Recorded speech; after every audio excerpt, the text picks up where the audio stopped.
आज हम पढ़ेंगे प्रश्नावली 3.3 का प्रश्न क्रमांक 3 का 5वां प्रश्न। तो हम प्रश्न पढ़ लेते हैं।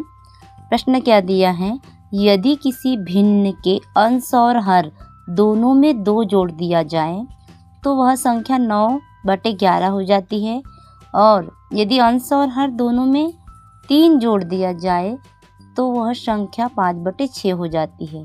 सबसे पहले तो हमें सोचना होगा कि भिन्न क्या है। तो भिन्न है हमारा अंश और हर से जो मिलकर बनती है उसे भिन्न कहते हैं। तो हमको माना कि अंश बराबरी से x और हर बराबरी से y। हमने अंश को x माना और हर को y, तो हमारी भिन्न बनी है x और y। अब हम प्रश्न पढ़ते हैं कि अंश और हर दोनों में 2 जोड़ दिया जाए। तो अंश में भी हमने 2 जोड़ दिया और हर में भी, तो संख्या क्या हो जाती है 9/11। तो इस प्रकार समीकरण 1 बन जाएगा इससे, और इसी प्रकार समीकरण 2 बनेगा हमारा।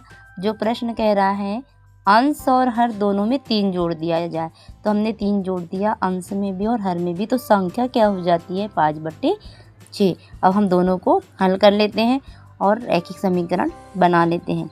तो इसमें सबसे पहले हमें करना पड़ेगा तिर्यक गुणा। तो 11 का गुणा करते हैं हम x-2 में, और 9 का गुणा करेंगे y-2 में। तो 11 का गुणा x में करेंगे तो आएगा हमारा 11x, और 11 का गुणा 2 में करेंगे तो आएगा हमारा 22। इसी प्रकार 9 में करेंगे y का तो 9y, और 9 का 2 में करेंगे तो 18।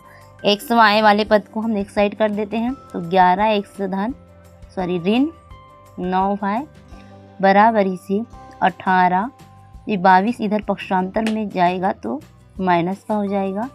तो 11x ऋण 9y बराबरी से, तो 18 में से 22 को हम माइनस करेंगे, मतलब 22 में से 18 माइनस करेंगे तो हमारा आएगा ऋण 4। तो यह हमारा पहला समीकरण बन गया, 11x ऋण y बराबरी से ऋण 4। इसी प्रकार समीकरण 2 को करते हैं। इसमें भी हम सबसे पहले करेंगे तिर्यक गुणा। तो 6 का x में करेंगे तो आएगा हमारा 6x, 6 का 3 में करेंगे तो 18। इसी प्रकार y का 5 में करेंगे तो 5y, धन 5 का 3 में करेंगे तो आएगा हमारा 15।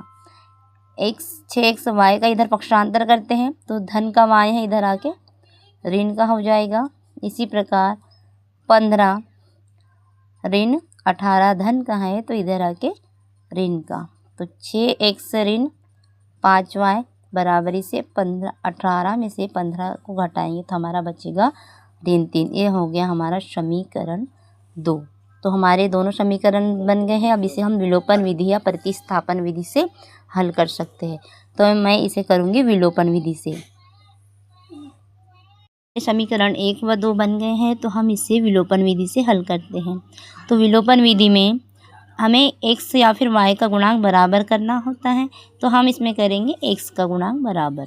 तो यहाँ पे हम देखते हैं समीकरण 2 में x के गुणांक में 6 है, तो इसका गुणा करना है हमें समीकरण नंबर 1 में। और उसी प्रकार समीकरण 1 में x का गुणांक है 11, तो हमें समीकरण 2 में 11 का गुणा करेंगे। तो 6 का गुणा 11 में किया तो 66x, 6 का 9 में करेंगे तो 54, और 6 का ऋण 4 में भी गुणा करना है हमें, तो 6 चौक 24। इसी प्रकार 11 का 6 में करेंगे तो हमारा आएगा 66x, और 11 का 5 में करेंगे तो 55y, और 11 का ऋण 3 में करेंगे तो इन दोनों समीकरणों को घटाने पर हमारा मिलता है, जब 55 में से 54 माइनस करेंगे तो y बचेगा, और 33 में से 24 घटाएंगे तो 9। तो ये हमारा हो गया y का मान। अब इस मान को हम समीकरण 1 या फिर समीकरण 2 में रख देते हैं। तो हम इसे रखेंगे समीकरण 2 में। समीकरण 2 है हमारा 6x ऋण 5y बराबर ऋण 3। 6x ऋण 5y का मान हम रख देते हैं यहाँ पे 9, तो आ जाएगा यहाँ हमारा 45 और ऋण 3। तो 6x बराबरी से ऋण 3, 45 ऋण का है तो इधर आके हमारा धन का हो जाएगा। अब 6x बराबरी से 45 में से हम 3 माइनस करेंगे तो बचेगा हमारा 42।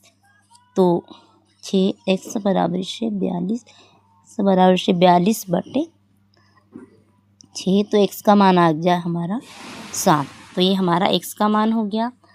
तो हमारी जो हमने जो भिन्न मानी थी हमने x बटे y, तो हो जाएंगी हमारी 7 बटे 9।